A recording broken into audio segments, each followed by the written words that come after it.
शाम के ठीक 6 बजे थे, लेकिन आसमान में ऐसा अंधेरा छाया हुआ था जैसे लग रहा था कि रात के 9 बज चुके हों।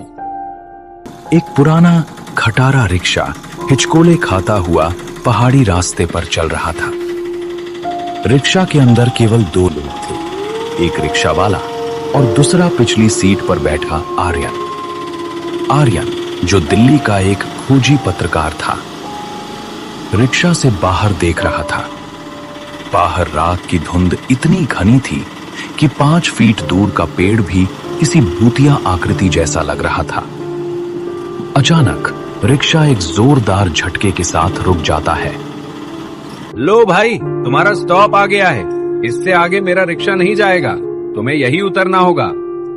भाई साहब, लेकिन नक्शे के हिसाब से काली घाटी गांव अभी भी यहाँ से 4 किलोमीटर दूर है, और आप मुझे यहाँ बीच में डरावने जंगल में क्यों उतार रहे हो? रिक्शा वाले ने अपना सिर घुमाया और आर्यन की आंखों में देखा। उसकी आंखों में एक अजीब सा डर था। उसने रिक्शा के हैंडल को कसकर पकड़ रखा था। बेटा, तुम यहाँ नए हो क्या? इस रास्ते पर शाम ढलने के बाद कोई भी गाड़ी या इंसान काली घाटी गांव की सीमा पार नहीं करता। वो सामने जो पुराना बरगद का पेड़ देख रहे हो ना बेटा, उसके पार करते ही काली घाटी गांव का रास्ता शुरू हो जाता है। मेरा रिक्शा उस रास्ते से नहीं जाता। अरे तो भाई, मैं 4 किलोमीटर इस जंगल के रास्ते से इतनी रात को मैं क्या चलकर जाऊंगा क्या? और आपको डर किस बात का लग रहा है? इस रास्ते से क्या डाकू रहते हैं क्या? रिक्शा वाले की आंखों में अब और भी गहरा डर उतर आया था। उसने कांपती हुई आंखों से बाहर इशारा किया। उसकी नजरों में दया नहीं, बल्कि चेतावनी थी। डाकू होते तो हम बंदूक लेकर चले जाते बेटा। वहां वो है जिससे बंदूक भी नहीं लड़ सकती, काला पानी। आर्यन को लगा ये ड्राइवर उसे डराने की कोशिश कर रहा है ताकि ज्यादा किराया मांग सके, या फिर ये स्थानीय अंधविश्वास है। उसने बहस करना ठीक नहीं समझा। उसने अपना भारी बैग हाथ में लिया और रिक्शे से नीचे उतर गया। ठीक है भैया, आपका बहुत बहुत धन्यवाद जो आप मुझे यहाँ तक छोड़ने के लिए आए। जैसे ही आर्यन रिक्शा से नीचे उतरा, रिक्शा वाले ने तुरंत अपना रिक्शा पलटा और वापस जाने लगा, जैसे रिक्शा वाला किसी मौत के मुंह से भाग रहा हो। देखते ही देखते रिक्शा वाला रिक्शा लेके उस अंधेरे धुंध में गायब हो गया। अब उस डरावने जंगल में अकेला सिर्फ आर्यन था। सामने घना जंगल और एक जानलेवा सन्नाटा। ठंड इतनी थी कि आर्यन की हड्डियां तक जम गई थीं। उसके बैग में जो टॉर्च थी वो उसने जलाई और आगे रास्ते से चलना शुरू किया। रास्ता पथरीला, कांटों भरा था और दोनों तरफ ऊंचे ऊंचे पेड़ थे। चलते हुए आर्यन को बार बार लग रहा था कि झाड़ियों के पीछे कोई चल रहा हो। पत्तों की आवाज उसके कदमों के साथ ताल मिला रही थी। चलते चलते आर्यन खुद से बातें कर रहा था। ये सिर्फ हवा है। मैं दिल्ली की भीड़ भाड़ से आया हूं, इसलिए शांति मुझे अजीब लग रही। मुझे सिर्फ समीर को ढूंढना है। आर्यन उसके छोटे भाई को ढूंढने उस काली घाटी गांव जा रहा था। समीर आर्यन का छोटा भाई, जो एक वाइल्ड लाइफ फोटोग्राफर था, 2 महीने पहले उसी काली घाटी गांव में गया था। और आखिरी बार जब उसने घर फोन किया था तो उसकी आवाज में एक अजीब सी घबराहट थी। उसने कहा था, भैया, मैंने वो तालाब देख लिया है, वो मुझे बुला रही है। और उसके बाद से उसका फोन बंद आ रहा था। पुलिस ने हाथ खड़े कर दिए थे, इसलिए आर्यन खुद उसे ढूंढने इस काली घाटी गांव आया था। करीब 1 घंटे चलने के बाद धुंध थोड़ी कम हो गई थी। उसे दूर कुछ मध्यम रोशनियां दिखाई दी, जो काली घाटी गांव के घरों से आ रही थी। कुछ ही सामने जाने के बाद काली घाटी गांव का प्रवेश द्वार आ जाता है, लेकिन उस प्रवेश द्वार पे एक पुराना लकड़ी का बोर्ड बना हुआ था, जिस पर लिखा था, काली घाटी गांव, आना मतलब मौत को बुलावा देना है। ये देख के आर्यन घबरा जाता है। थोड़ी देर बाद गांव में कदम रखते ही आर्यन को एक अजीब सी गंध आई, जैसे गीली लकड़ी और पुराने फूलों के सड़ने की मिली जुली बदबू हो। गांव के घर पत्थरों और लकड़ी के बने थे। हर घर का दरवाजा कसकर बंद था। खिड़कियों से चमकती रोशनी आ रही थी। काली घाटी गांव की गलियां बिल्कुल सुनसान थी। न कुत्ते भौंक रहे थे, न ही किसी इंसान का शोर शरबा चल रहा था। जबकि अभी शाम के 7:30 ही बजे थे। किसी भी गांव में इस समय चौपाल पर लोग होते हैं, लेकिन आज इस गांव में शमशान जैसी शांति थी। आर्यन एक घर के पास रुका और दरवाजा खटखटाया। सुनिए, कोई है क्या घर में? मैं शहर से आया हूं। मुझे इस गांव के सरपंच का घर जानना है। अगर कोई घर के अंदर है तो प्लीज मेरी मदद करो। अंदर से कोई जवाब नहीं आया, लेकिन आर्यन ने महसूस किया कि दरवाजे के पीछे कोई खड़ा है और सांस रोके उसकी बातें सुन रहा है। कोई भी दरवाजा खोल नहीं रहा था। आर्यन आगे बढ़ा। थोड़ी दूर जाने पर उसे एक चबूतरे पर एक बूढ़ा आदमी बैठा दिखाई दिया। आर्यन उसके पास गया और बोला, काका राम राम। मेरा नाम आर्यन और मैं दिल्ली से आया। मुझे यहां रुकने के लिए कोई जगह मिल सकती है क्या? बूढ़े ने धीरे से अपनी गर्दन घुमाई। उसकी त्वचा झुर्रियों से भरी थी और आंखें सफेद मोतिया बिंद से धुंधली थीं। उसने आर्यन को ऊपर से नीचे तक देखा। वापस चले जाओ मुसाफिर, ये जगह इंसानों के रहने के लिए नहीं बनी है। मैं वापस नहीं जा सकता काका। मेरा छोटा भाई समीर इस गांव में आया था। मुझे उसे ढूंढना है। जैसे ही आर्यन ने उसके छोटे भाई समीर का नाम लिया, वैसे ही वो बूढ़ा आदमी खड़ा हो गया। उसने घबरा कर आर्यन को कहा, जो कुछ दिन पहले कैमरा लेके इस काली घाटी गांव में आया था, वो कैमरे वाला लड़का वो क्या तुम्हारा भाई है क्या? हाँ हाँ काका, मैं उसका भाई हूं। कहाँ है वो काका? क्या आप जानते हैं क्या उसे? बूढ़े ने चारों तरफ देखा, जैसे उसे किसी बात का डर हो कि हवाएं उनकी बातें तो नहीं सुन रही है। उसने आर्यन को अपने पास नजदीक बुलाया और उसको धीमी आवाज में फुसफुसाते हुए कहा, बेटा, तुम्हारा छोटा भाई इस गांव में जो काला पानी का तालाब है उसके तरफ गया हुआ था। मैंने उसे रोका भी था, लेकिन तुम्हारे छोटे भाई ने मेरी बात नहीं सुनी। मैंने उसे कहा था कि अमावस आने वाली है, उस तालाब के पानी के पास मत जा, लेकिन वो माना नहीं। वो कहता था कि उसे उस काला पानी तालाब की तस्वीरें लेनी है। अब वो उस काला पानी तालाब का हो गया है। क्या मतलब काका? काला पानी का तालाब? उसमें मेरा भाई डूब गया क्या? अगर डूब गया तो पुलिस को क्यों नहीं बताया? पुलिस? यहां पुलिस नहीं आती बेटा, और वो डूबा नहीं है। उसे उस काला पानी तालाब ने अपने अंदर खींच लिया है।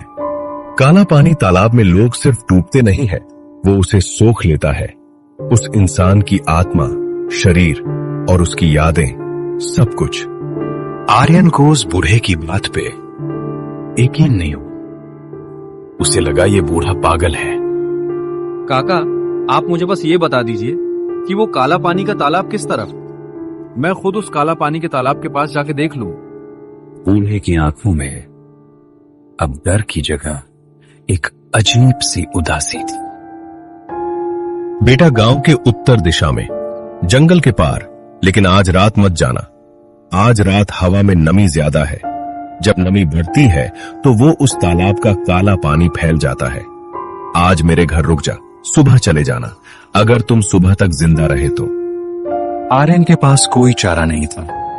रात घनी हो चुकी थी और जंगल में अकेले जाना बेवकूफी होती।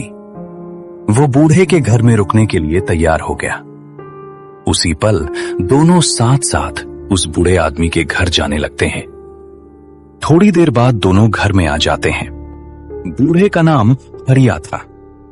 उसका घर छोटा था, जिसमें सिर्फ एक कमरा और एक रसोई थी। हरिया ने आर्यन को खाने के लिए सूखी रोटी और प्याज दिया। लालटेन की रोशनी में दोनों बैठे थे। हरिया काका, ये काला पानी तालाब का क्या किस्सा है? आखिर एक तालाब से पूरा गांव इतना डरता क्यों है? बरसों पहले की बात है बेटा। वो तालाब ऐसा नहीं था। उसका पानी कांच जैसा साफ सा था। हम उस तालाब के पानी को अमृत कहते थे। लेकिन फिर गांव में पानी का अकाल पड़ा और फिर गांव के तांत्रिक भैरवनाथ ने कहा कि गांव के तालाब को बलि चाहिए। लोगों ने जानवरों की बलि दी, लेकिन बारिश नहीं हुई। अगली बार भैरवनाथ ने कहा कि तालाब को इंसान का खून चाहिए। भैरवनाथ के पागलपन में गांव वालों ने एक अनाथ बच्ची को उस तालाब में फेंक दिया। बच्ची चीखती रही, चिल्लाती रही, लेकिन उसकी पुकार किसी ने नहीं सुनी। फिर क्या हुआ काका उस बच्ची का? बेटा, बच्ची उस तालाब में डूब के मर गई। उसी समय आसमान काला हो गया। मूसलाधार बारिश शुरू हो गई, लेकिन वो पानी नहीं था, वो काला कीचड़ जैसा तेजाब था। तब से उस तालाब का पानी काला पड़ गया। वो बच्ची आज भी वहां उस तालाब में भटकती रहती है। उस तालाब में वो अकेली है, इसलिए वो दूसरों को बुलाती है खेलने के लिए। आर्यन को कहानियों पर विश्वास नहीं था, लेकिन हरिया के बताने के तरीके में एक सच्चाई थी जो रोंगटे खड़े करने वाले थे। ये सब अंधविश्वास है काका। समीर शायद कहीं फंस गया हो। बेटा, तुम आजकल के जमाने के हिसाब से बातें कर रहे हो। बेटा, तुमको ये बातें झूठी लगती होगी, लेकिन ये बातें झूठी है नहीं। अब ऐसा करो, तुम सो जाओ। ये बातें हम कल करते हैं। रात बहुत हो गई है।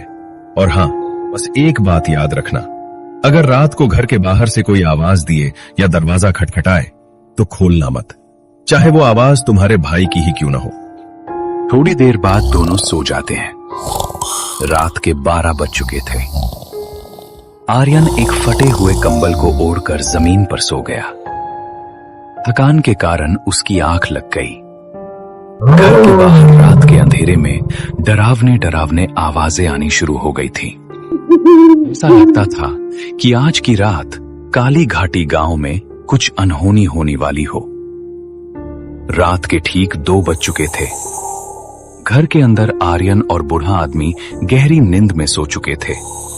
तभी अचानक बाहर से किसी ने दरवाजा खटखटाया। तभी अचानक आर्यन की आंख खुल जाती है। सन्नाटे में वो आवाज बहुत तेज लग रही थी। आवाज खिड़की से आ रही थी। उसने अपनी घड़ी देखी। रात के 2 बज रहे थे। हरिया काका कोने में सोए हुए थे और जोर जोर से खर्राटे ले रहे थे। आर्यन उठकर बैठ गया। उसका दिल जोर से धड़क रहा था। रात के 2 बज चुके हैं और इतनी रात को कौन हो सकता है जो दरवाजा खटखटा रहा है? तभी आर्यन ने मन में सोचा कि शायद कोई जानवर हो। तभी बाहर से एक आवाज आई, एक बहुत ही जानी पहचानी लेकिन दबी हुई आवाज। भैया जल्दी दरवाजा खोलो, बाहर बहुत ठंड है। आर्यन का खून जम गया। ये समीर की आवाज थी, बिल्कुल वैसी ही जैसे बचपन में जब वो बाहर खेल कर आता था और दरवाजा खटखटाता था। आर्यन तुरंत खड़ा हो गया। वो खिड़की की तरफ जाने लगा। समीर, बाहर तुम हो क्या? हाँ भैया, मुझे इस गांव से ले जाओ, वो आ रही हैं। जल्दी दरवाजा खोलो, मुझे बाहर बहुत ही डर लग रहा है। आर्यन का हाथ दरवाजे की कुंडी पर गए। वो दरवाजा खोलने ही वाला था कि तभी उसे हरिया की चेतावनी याद आई। बेटा, चाहे वो आवाज तुम्हारे भाई की ही क्यों ना हो, खुलकर भी दरवाजा खोलना मत।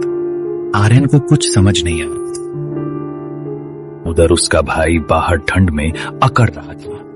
तभी आर्यन बाहर खड़े उसके भाई समीर को कहता है, समीर, तुम खिड़की के पास आओ, मुझे अपना चेहरा दिखाओ।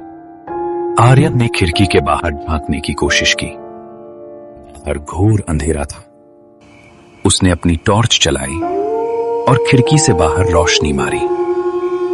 रोशनी पड़ते ही जो उसने देखा, उसके हलक से जान निकल गई, लेकिन आवाज मुंह में ही दब गई।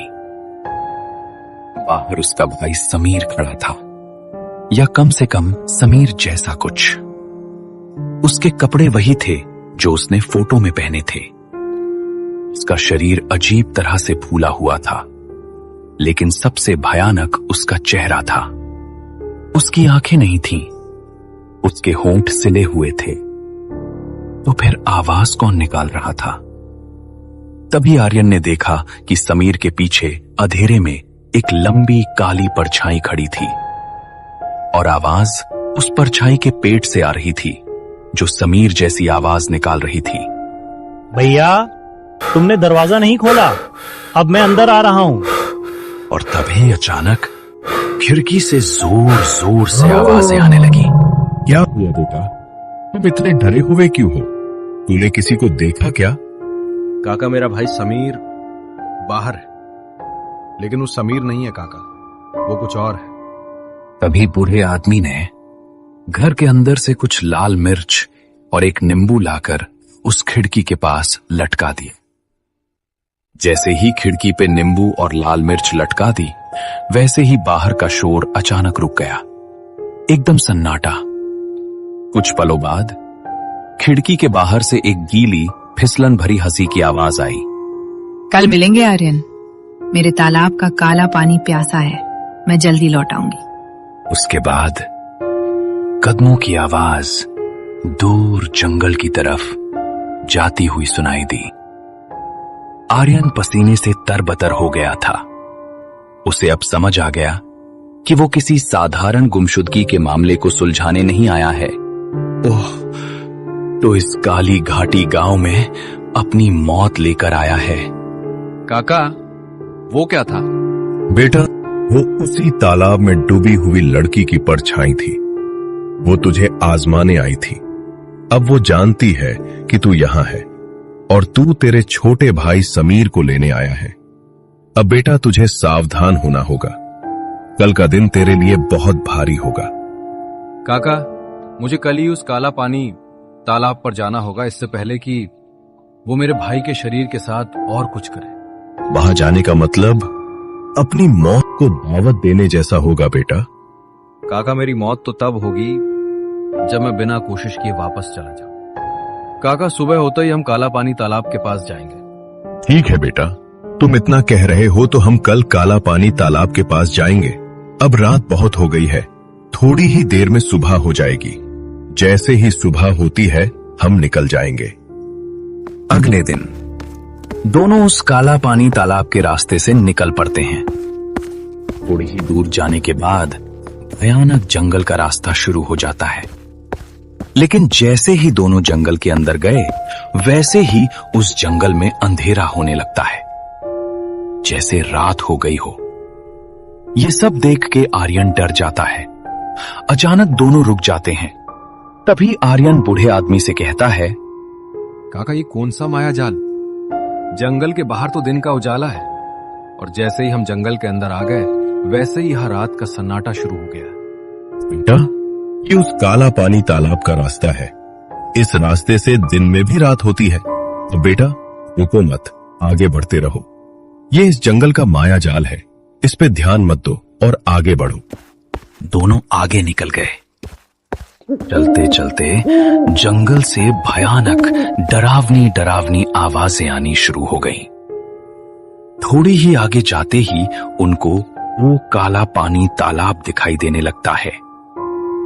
वहां जाते ही आर्यन जोर से चिल्लाकर उसके भाई समीर को आवाज देता है। समीर, तुम कहाँ हो? मैं तुम्हें लेने आया हूं। चलो मेरे भाई, घर चलो। तभी अचानक उस तालाब से आर्यन के छोटे भाई समीर की आत्मा निकलने लगती है। भैया, मैं घर नहीं आ सकता क्योंकि मैं अब इस दुनिया में नहीं रहा। तुम वापस लौट जाओ भैया। ये तालाब बहुत ही खराब है। कुछ दिन पहले मैं इस तालाब के फोटो लेने आया था, लेकिन इस तालाब ने मेरे को अपने अंदर खींच लिया भैया। तुम एक पल भी यहां मत रुको, जल्दी यहां से वापस चले जाओ, नहीं तो ओ आ जाएगी। लेकिन समीर, मैं तुमको वापस ले जाने आया हूं, तुम मेरे साथ घर चलो। भैया, मेरे पास ज्यादा समय नहीं है। मैं जल्दी ही इस काला पानी तालाब के अंदर चला जाऊंगा। ओ आए, उससे पहले तुम यहां से वापस लौट जाओ। इतना बोल के आर्यन के छोटे भाई की आत्मा उस काला पानी तालाब के अंदर चली जाती है। अपने भाई को दूर जाते हुए देखकर समीर रोने लगता है। लेकिन आर्यन के पास कोई उपाय नहीं था। बेटा, जो होना था सो हो चुका। अब तुम अपने गांव वापिस लौट जाओ, क्योंकि तुम्हारा भाई अब तुम्हारे पास कभी वापिस नहीं आएगा। अब हमें यहां से जल्दी निकलना होगा, नहीं तो वो तालाब के बाहर आ जाएगी। तभी वहां से दोनों वापस लौट जाते हैं। कुछ देर बाद अपने छोटे भाई को वापस लिए बिना आर्यन दुखी मन से अपने गांव वापस लौटने लगता है। आखिरकार इतना ढूंढने के बाद भी आर्यन का छोटा भाई उसके साथ नहीं लौट पाया। ऐसे ही डरावनी हिंदी कहानियां देखने के लिए इस चैनल को सब्सक्राइब और इस वीडियो को लाइक जरूर कर। दोस्तों, आपको हमारी ये कहानी कैसी लगी? आप हमारे चैनल को सपोर्ट कर सकते हैं वीडियो को शेयर करके, चैनल को सब्सक्राइब करके और वीडियो को लाइक करके। आपका एक एक सब्सक्राइब हमारे चैनल कार्टून हिंदी के लिए बहुत कीमती है। मैं देख रहा हूं कि आप सभी के बहुत पॉजिटिव कमेंट्स आ रहे हैं, जिससे हमें और भी मोटिवेशन मिलता है।